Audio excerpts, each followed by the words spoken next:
என்ன ஞானவேல், தீபாவளிக்கு லட்சுமி வெடி குருவெடிலாம் வாங்குறது இல்லை போல. ரோல் கேப் படிக்கிற மாதிரி வெடிச்சுட்டே இருக்கீங்க. டிசி கிட்ட சொல்லி புல்லட் கணக்கு கேட்க சொல்றேன். ஞானவேல், என்ன பாக்குறீங்க? நீங்க சுடுன்னு சுட்டது இல்ல, டப்பாக்கள்லாம் பத்திரமா இருக்கு. மரத்துல தான் சில பல குருவிகள், மைனாக்கள், காகங்கள்லாம் செத்து போச்சு. இந்த டப்பாவெல்லாம் தூக்கிட்டு தொண்டிக்குப்பம் கஜா, ராக்கெட் மனோ, ஆர்டிஎக்ஸ் மணி இந்த மாதிரி ரவுடிகளை நிக்க வச்சு சுட்டு பாருங்க, சும்மா தெரிப்பானுங்க. என்ன சார் வேணும்? எனக்கு ஒன்றும் வேணாம். உங்களுக்கு என்ன வேணும்? சாப்பாடு தூக்கம் இல்லாமல் ஏன் இப்படி இருக்கீங்க? ஆளுக்கு இது விஷயமா உங்கள்கிட்ட ஏகப்பட்ட தடவை பேசிட்டாங்க. அதனால தான் இதை பற்றி பேசவே இல்லை. என்னோட புத்திக்கு எல்லாமே தெரியுது, ஆனால் மனசுக்கு தெரியல. பேப்பரில் ரிப்போர்ட்டை எழுதி கொடுக்குறப்ப தப்பு இல்லைன்னு தெரியுது, ஆனால் கை குழந்தையோட அந்த பொண்ணை பார்க்குறப்ப எல்லாமே மறந்துடுது. ஒரு ஆஃபீஸராக நான் உங்களோட சீனியர் ரேங்க்ல இருக்கலாம், ஆனால் நீங்கள் என்னோட எவ்வளோ எக்ஸ்பீரியன்ஸ். நீங்களே இப்படி நடந்துக்கிட்டீங்கன்னா நான் என்ன பண்ணுவேன் சொல்லுங்க? போலீஸ்காரங்கன்னா இதேமே இல்லாதவங்கன்னு சொல்லுவாங்க. குற்றங்களையும் குற்றவாளிகளையும் மட்டுமே பார்த்து பார்த்து மனசு அப்படியே ஆயிடுறது உண்டு. நீங்க இன்னும் குழந்தையாவே இருக்கீங்க.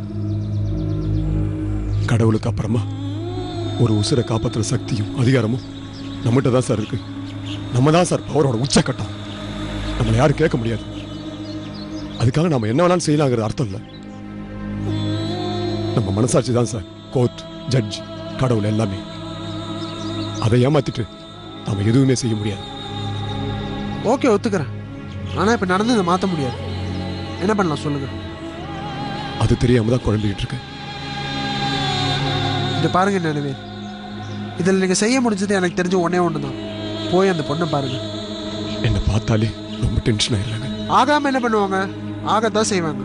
ஆனா வேற வழி இல்லை. உங்களுக்கு தேவையான மன்னிப்பு அந்த பொண்ணுகிட்ட தான் இருக்கு. அவங்க வீட்டு கதவை தட்டுங்க, தட்டிக்கிட்டே இருங்க, திறக்கிற வரைக்கும் விடாதீங்க. அவங்களுக்கு ஏதாவது உதவி பண்ணுங்க, அந்த குழந்தைக்கு ஏதாவது உதவி பண்ணுங்க. அவங்க ஏத்துப்பாங்களா? ஏத்துக்கணும், ஏத்துக்க வைக்கணும். இது ஒண்ணுதான் இதுக்கு ஒரே தீர்வு. அவங்க என்ன தொந்தரவா நினைக்க மாட்டாங்களா? கண்டிப்பா நினைப்பாங்க. விட்டா டிசி கிட்ட, டிஐஜி கிட்ட கூட கம்ப்ளைண்ட் பண்ணுவாங்க. உடனே பயந்து பேக் அடிக்காதீங்க. உங்க மனசு கிளீனா தான் இருக்கு, அது அவங்களுக்கு புரியாம போகாது. தேங்க்ஸ் அப்படின்னு அவங்க உங்களுக்கு சொல்லணும் நினைவேல். சொல்ல வைங்க. வாங்க போலாம்.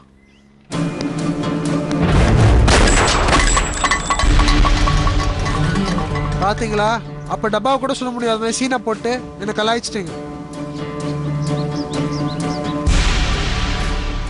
Good job. Let's move.